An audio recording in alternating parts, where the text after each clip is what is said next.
Vamos sentar, queridos, e abrir em Hebreus, né? Hebreus capítulo 1. E nós vamos ler do versículo 1 até o versículo de número 4. Vamos ficar um bom tempo nesse início.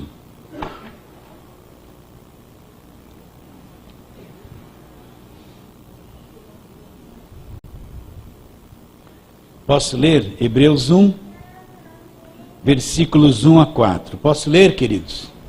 Tudo bem? Então, olha como ele começa. Deixa eu explicar antes de ler. Quem são os hebreus?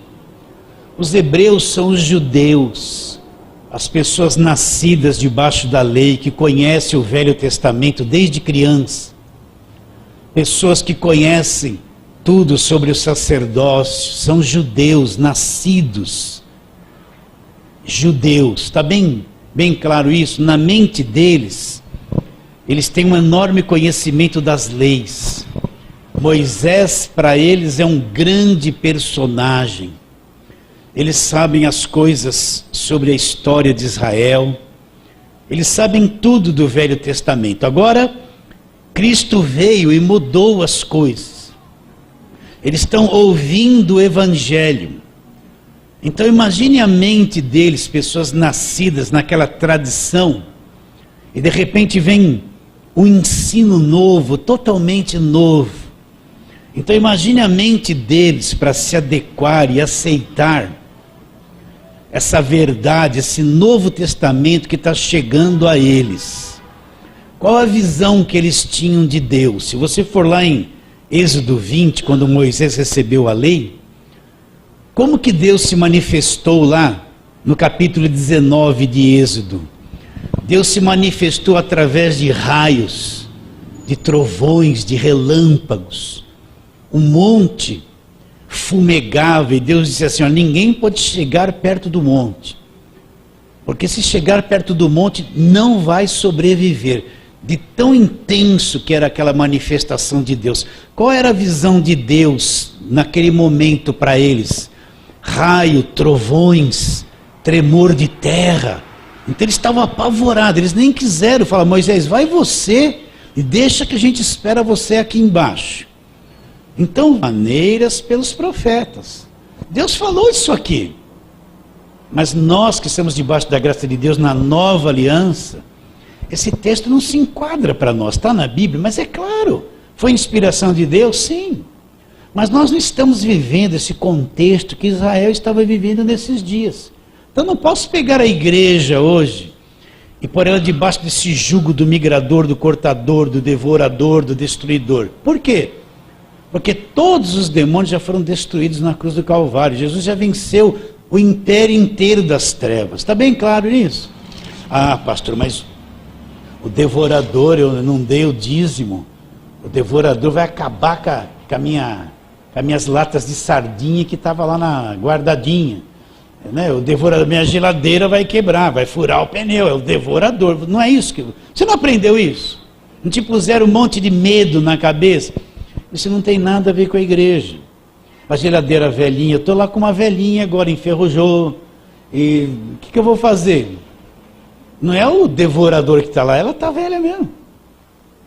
Não vou ficar supersticioso, minha casa está cheia de demônio. Então eu tenho que entender, olha, eu não posso trazer isso aqui. Deus falou aos pais pelos profetas. Joel foi um profeta menor. Deus falou. Mas isso aqui não é a voz do filho. Está bem claro, a voz do filho, ela vem na nova aliança, ele vem pessoalmente, vai levantar um apóstolo Paulo, que vai escrever metade do Novo Testamento, e vem mostrar e falar comigo o que ele já fez por mim, o que já está feito e consumado na cruz do Calvário. Agora imagine um crente que não tem esse entendimento quando ele ouvir essas coisas.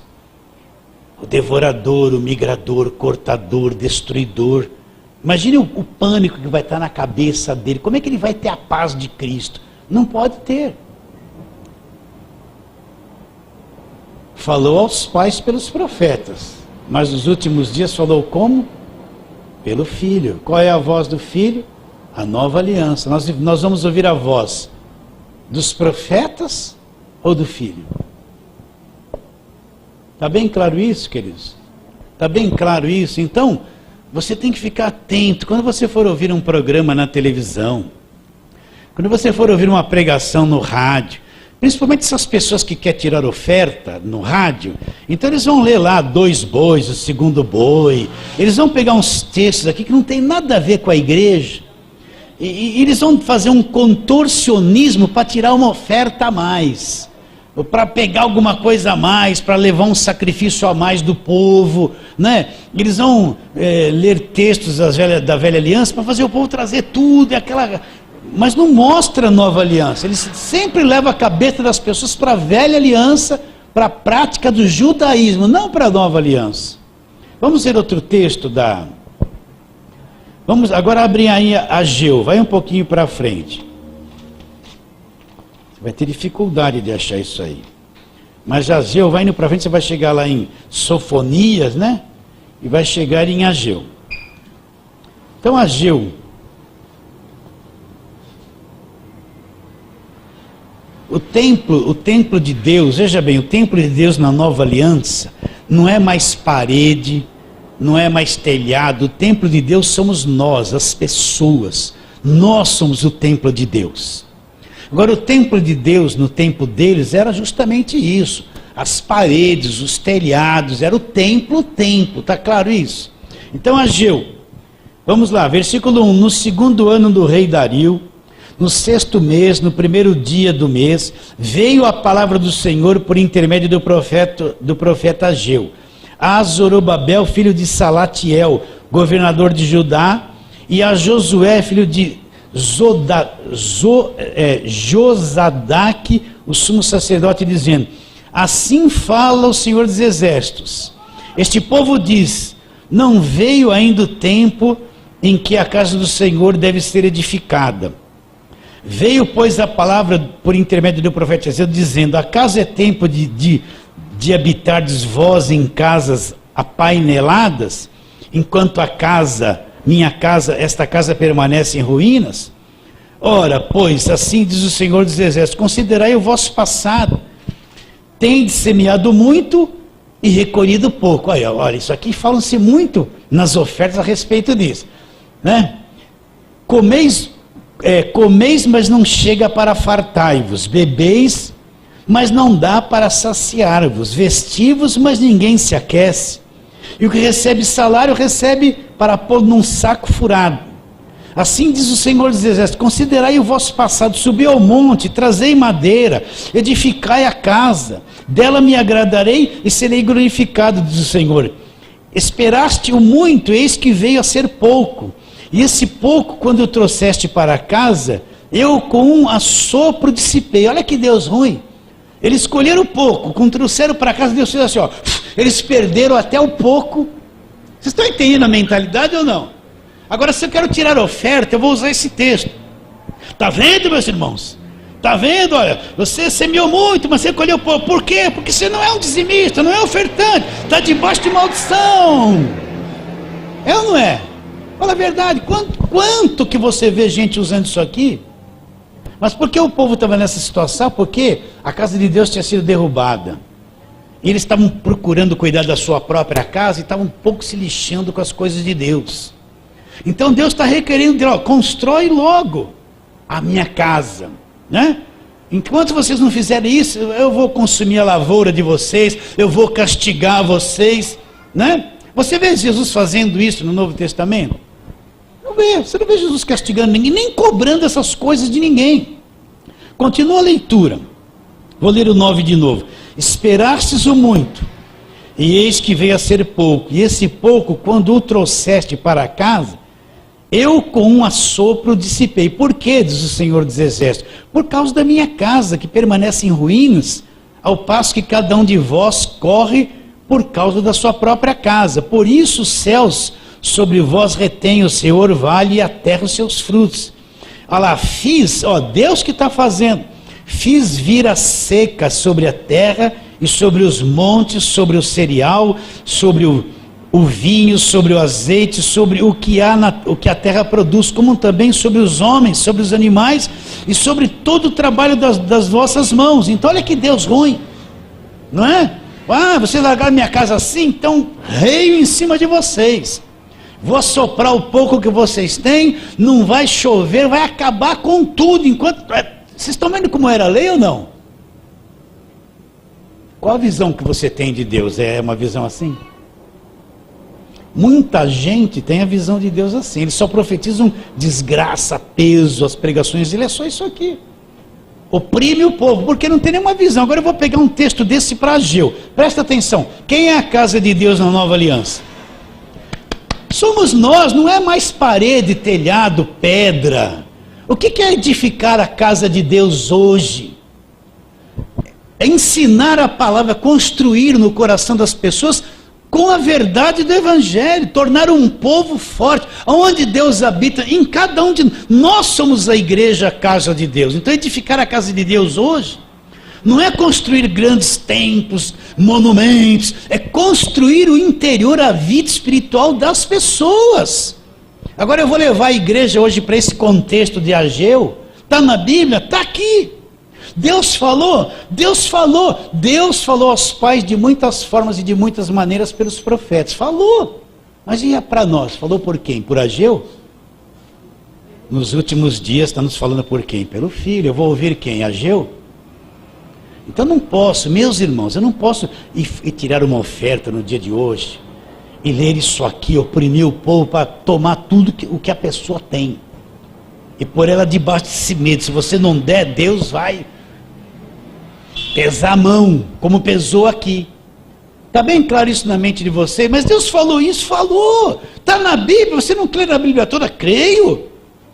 Mas eu tenho que distinguir o que é para mim. O que é a nova aliança? E o que é velha aliança? Essa palavra foi direcionada a quem? Ao povo judeu que largou a casa de Deus. Não a nós, que somos a casa de Deus, o templo de Deus vivo, não mais pedra, nem areia, nem nada. Está bem claro isso? Vocês estão entendendo que Deus falou aos pais, mas nos dias falou pelo Filho? A voz do Filho é totalmente diferente. A revelação do Filho é totalmente diferente. A nova aliança é totalmente diferente desse contexto aqui, mas está na Bíblia.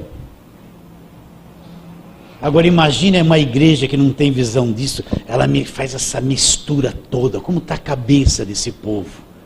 Está oprimido, está debaixo de jugo, está crendo no cortador, no migrador, que são demônios na minha vida, está com medo. Como é que uma pessoa vai exercitar fé na grandeza de Deus se ela está encurralada por essas pregações que matam a fé das pessoas?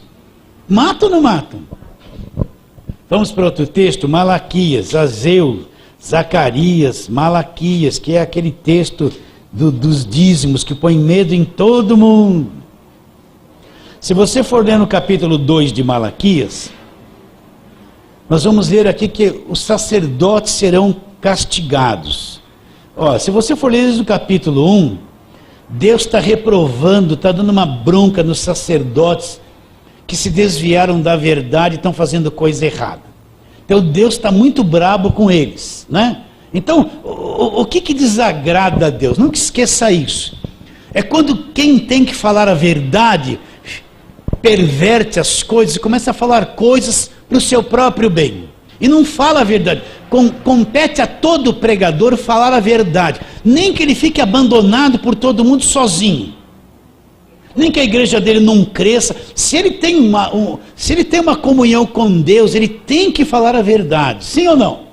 Agora, quando a liderança cria uma empresa chamada igreja e quer tratar as pessoas de forma que concorra para a sua empresa e tenha vantagem, ele não vai falar a verdade, ele vai falar aquilo que convém para ele. Ele vai criar coisas na cabeça das pessoas que convém para ele. Mas convém que toda a liderança fale a verdade, mostre a verdade para as pessoas. Então Deus está muito brabo com esses sacerdotes, porque eles estão fazendo coisa errada.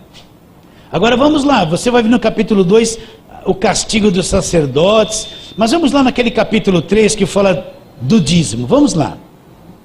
Olha, a vida financeira da igreja é uma coisa muito importante, porque sem a vida financeira da igreja você não faz nada, meus irmãos. Sabe o que é nada? Nós não teríamos esse espaço se vocês não ajudassem. Não teríamos nada. Então a pessoa dá uma oferta. Você tem que entender assim, olha, eu faço parte de um reino, sim. A igreja é o reino de Deus, é o reino de Deus. Então, eu faço parte desse reino, eu sou um colaborador do reino. Eu não posso ser um mesquinho, amarrado, que só quero as coisas da igreja e não abro mão para nada, sabe? Vou dar uma oferta, eu dou lá R$1. Achei que dei muito, quando poderia fazer muito mais. Então, a gente não pode ter essa mente mesquinha. Só quem não teve a visão do reino é que é assim. Quem tem a visão do reino de Deus e sabe o que é evangelho, surge uma generosidade, porque uma boa parte não dá nada, não tá interessado, não é dizimista, não está muito interessado, sabe? Quer obter as coisas da igreja, mas na hora de ajudar é cheio de desconfiança. Então a gente tem que ser generoso. A vida financeira da igreja, gostaria que não fosse assim, mas sem recurso a gente não tem nem onde se reunir. Não tem, meus irmãos. Agora vamos lá. Versículo 6 do capítulo 3. Para quem Malaquias está dizendo isso aqui? Para o povo judeu. Olha lá. Olha o capítulo 1, versículo 1. Presta atenção. Para quem está direcionada essa palavra de Malaquias? Olha o capítulo 1, versículo 1. Sentença. Já é uma sentença. Começa assim na Bíblia. Olha aí. Sentença pronunciada pelo Senhor contra Israel por intermédio de Malaquias. Então é uma sentença pronunciada pelo Senhor contra quem? Contra nós, igreja? Contra Israel. Contra Israel, uma sentença pesada contra Israel. Não é contra a igreja. Está claro isso? Mas não é Deus falando, é Deus falando para quem? Para a igreja ou para o povo de Israel? Para o povo de Israel que está vivendo esses dias e roubando a Deus nesse tempo. Então vamos lá para agora no capítulo 3. Olha, vamos ler isso com o coração generoso. Porque eu, Senhor, não mudo. Versículo 6 do capítulo 3. Por isso, vós, filhos de Israel, não sois consumidos. Desde os dias dos vossos pais, vos desviastes dos meus estatutos. Olha, desviastes do quê? Dos estatutos. E não os guardastes. Tornai-vos para mim e eu tornarei para vós, diz o Senhor dos Exércitos. Mas vós dizeis, em que havemos de tornar? Aí Deus faz uma pergunta. Roubará o homem a Deus? Todavia vós me roubais e dizeis, em que te roubamos? Nos dízimos e nas ofertas. Agora olha a maldição da lei. Com maldição sois amaldiçoados, porque a mim roubai-vos vós a nação toda. Então o que estava acontecendo? O povo, na velha aliança, na lei, ele era obrigado a ser um dizimista. Existia 12 tribos de Israel. Quando eles entraram na terra prometida e dividiram a terra, eles não dividiram a terra em 12 partes. Eles dividiram a terra em 11 partes, mas eram 12. Por que não dividiram em 12 partes, cada um ficou com uma parte? Porque Deus separou a tribo de Levi para ser uma tribo sacerdotal, ou seja, que cuidaria especificamente das coisas de Deus, do templo, da adoração, das coisas de Deus. Então Deus supriria a necessidade delas como? Deus pegaria o dízimo das 11 tribos que plantavam, que tiveram a sua parte na terra.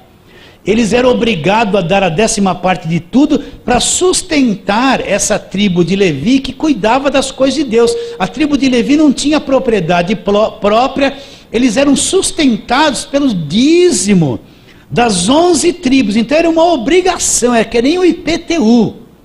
Você tem uma propriedade e vem lá, tem que pagar, era uma obrigação, era lei. Porque se eles deixassem de contribuir, o que iria acontecer?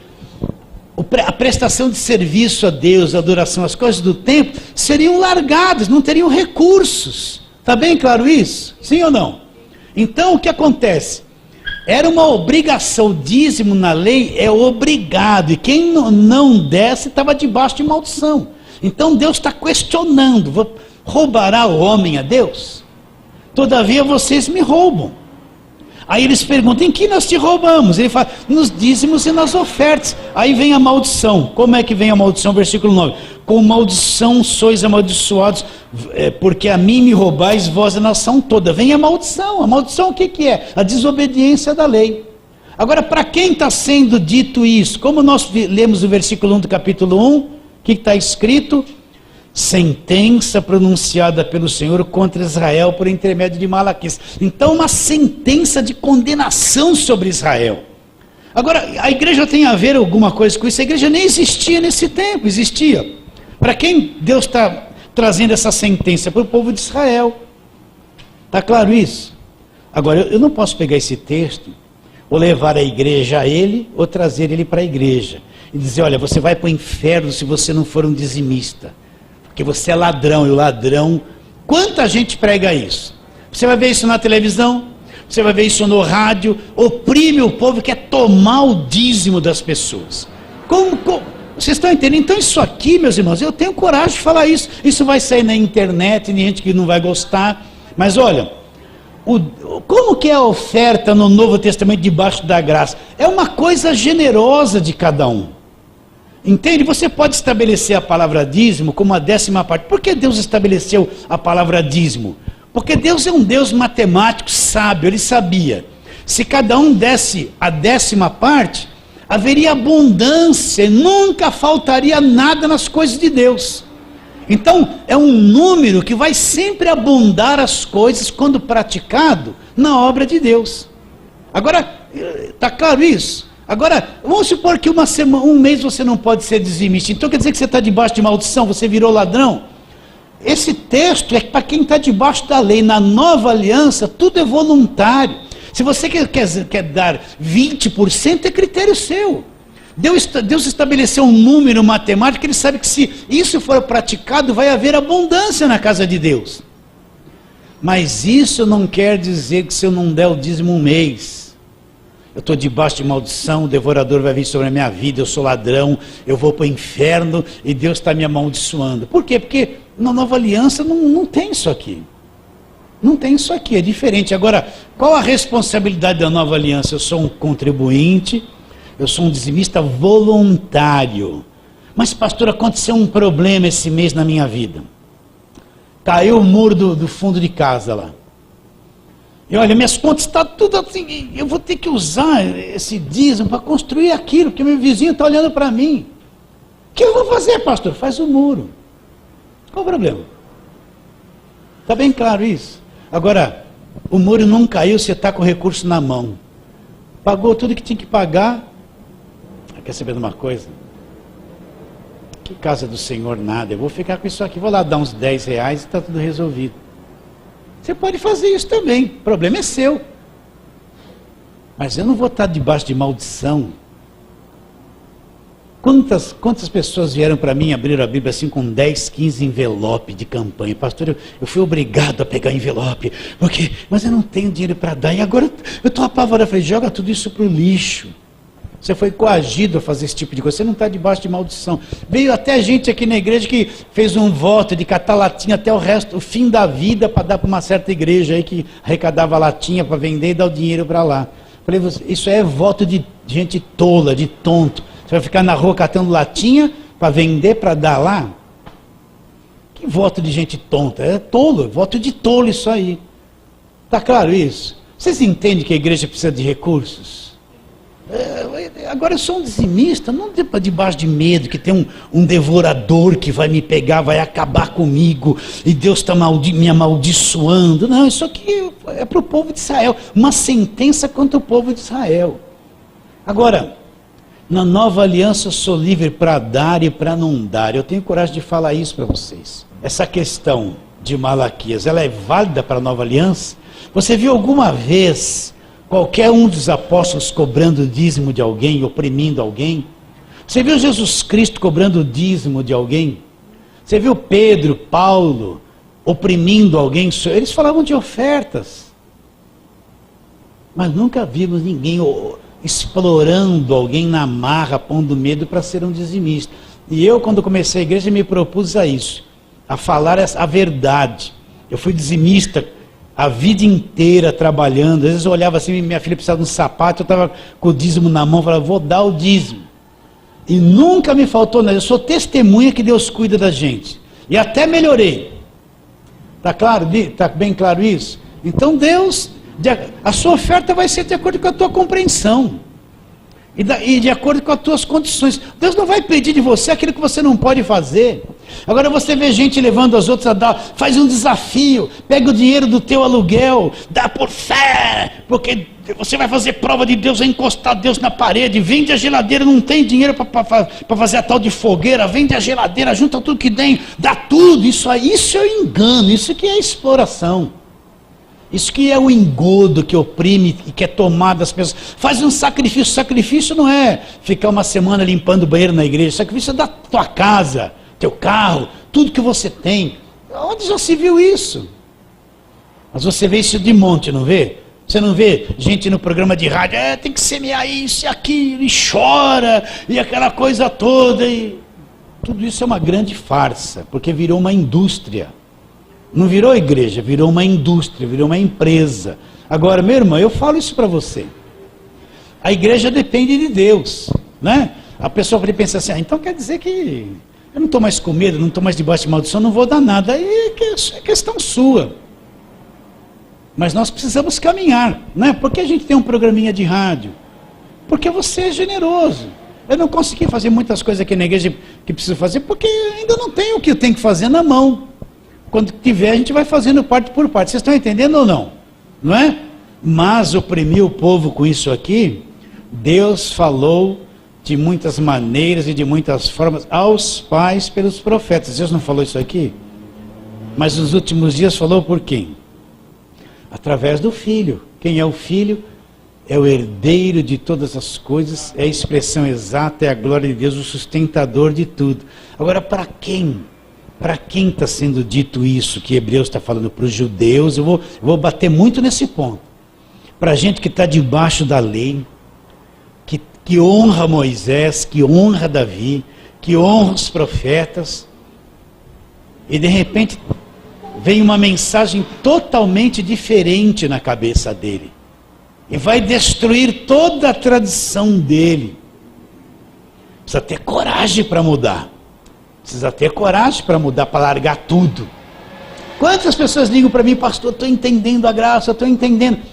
Mas tem medo de se desprender da tradição. Não tem coragem para romper com a tradição. Não tem. Não tem coragem. Porque eu sou obreiro lá. Eu falei, você é obreiro, então vai lá, fica lá com a Rosinha.